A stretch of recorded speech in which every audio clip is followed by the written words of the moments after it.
माँ महागौरी और सिद्धिदात्री कुछ ऐसे स्पेसिफिक रहस्यों का प्रतीक है जिन्हें जानकर आप भी शॉक्ड रह जाओगे और अचंभित हो जाओगे। Welcome to episode 6 of understanding Shakti, जहाँ पर आज हम माँ के 9 रूपों को पूर्णतः समझेंगे और इन पवित्र दिनों का समापन करेंगे।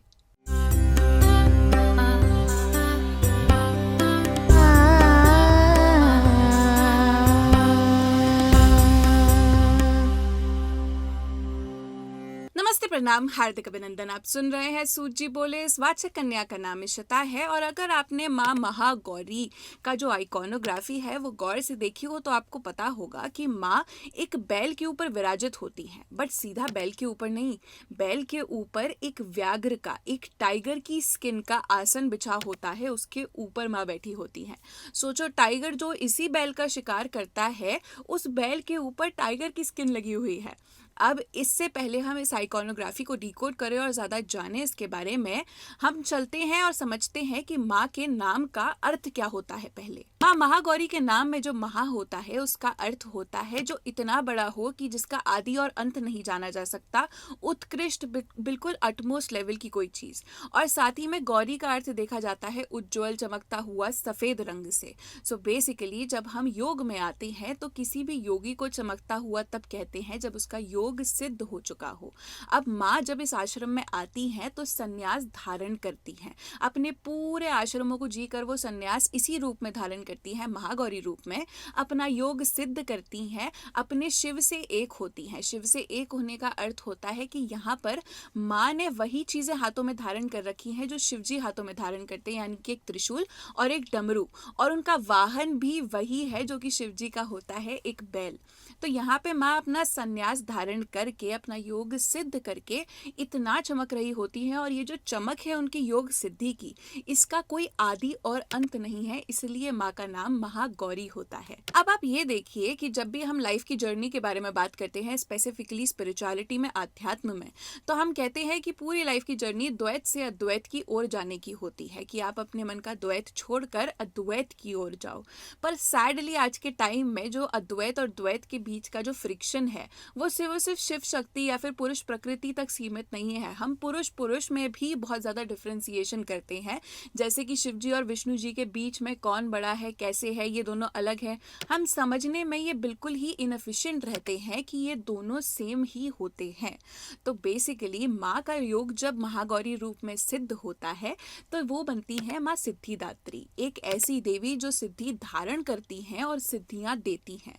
अब सिद्धियाँ और कुछ नहीं होती बल्कि अति मानव होने की क्वालिटीज होती हैं। जब भी हम इसे पौराणिक टर्म्स में देखते हैं तो हमें ये पता चलता है कि श्री राम मर्यादा पुरुषोत्तम थे, कृष्ण जो थे वो योगेश्वर पुरुषोत्तम थे। तो एक पुरुष और पुरुषोत्तम का जो डिफरेंस होता है वही इन सिद्धियों की जर्नी होती है। जिसके पास सारी सिद्धियां हैं वो सबसे उत्कृष्ट और उत्तम रूप में पहुंच जाती हैं। अब जैसे हम माँ सिद्धिदात्री की बात करते हैं, और मैंने द्वैत और अद्वैत की बात क्यों करी, देखो, जब माँ महागौरी रूप में होती है तो वो बिल्कुल शंकर भगवान जैसा भेष धारण कर लेती है।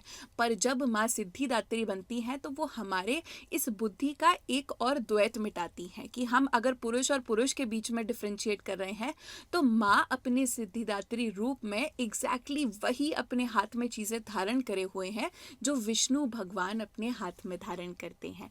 जैसे कि आपको माँ के हाथ में एक शंख दिखेगा, एक गदा दिखेगा, एक चक्र दिखेगा और एक कमल दिखेगा, और यही सेम चीजें विष्णु भगवान की आइकॉनोग्राफी में उनके हाथों में आपको देखने को मिलती है। माँ सिद्धिदात्री अपने इस रूप में ये मेक श्योर करती हैं कि हमारे अंदर के जितने भी विकार हैं, वृत्तियां हैं, जितने भी डिफरेंशिएशंस हैं, वो सब खत्म हो जाए और हम ब्रह्म को अच्छी तरीके से जान पाएं। जैसे कि माँ सिद्धिदात्री है, उन्होंने संन्यास में अपना योग सिद्ध कर लिया है, वो शंकर भगवान जैसा रूप धारण करती हैं, वो विष्णु भगवान जैसा रूप धारण करती हैं, तो वो इस रूप में ब्रह्म से उठकर ब्रह्म की ओर जाने को कहती हैं। उनके हाथ में जो चक्र है वो इसी बात का प्रतीक है कि माँ काल को नियंत्रित करती हैं। उनके हाथ में जो कमल है वो सृष्टि बनने का, साकार सृष्टि बनने का और हर चीज क्रिएट होने का प्रतीक होता है। जो गदा है वो हर प्रकार की अहंकार को, अंधकार को, दानवता को, असुरता को खत्म करने के लिए उनके हाथ में वो गदा होता है। और क्योंकि ये सृष्टि की शुरुआत एक नाद से हुई है, इसीलिए माँ के हाथ में एक शंख होता है। और यही सेम चीज है, जैसे कि योग का प्रतीक वो अपने महागौरी रूप में, त्रिशूल के रूप में धारण करती है, और साथ ही में नाद का जो प्रतीक है वो डमरू के रूप में धारण करती हैं।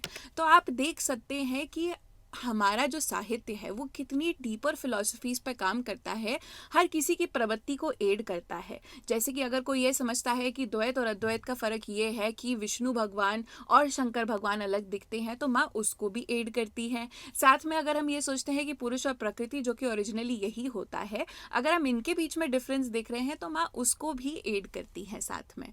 और आप ये देखिए कि मैंने आपको ये बताया था कि माँ के बैल के ऊपर एक टाइगर की स्किन होती है। ये इस बात का प्रतीक होता है कि आप अंदर से इतने सात्विक हो कि जितनी भी असुर प्रवृत्ति, शिकारी प्रवृत्ति जो कि व्याघ्र होती है, जितनी भी तामसिक प्रवृत्ति आपके जीवन में आती है, आपकी सात्विकता उसका मर्दन करके उसको ही ओढ़ लेती है। माँ महागौरी रूप में ये बताती हैं कि सात्विकता सर्वोपरि होती है और वो किसी भी चीज को अपने सामने नलिफाई करके उसको ओढ़ कर वैसी की वैसी ही रह सकती है।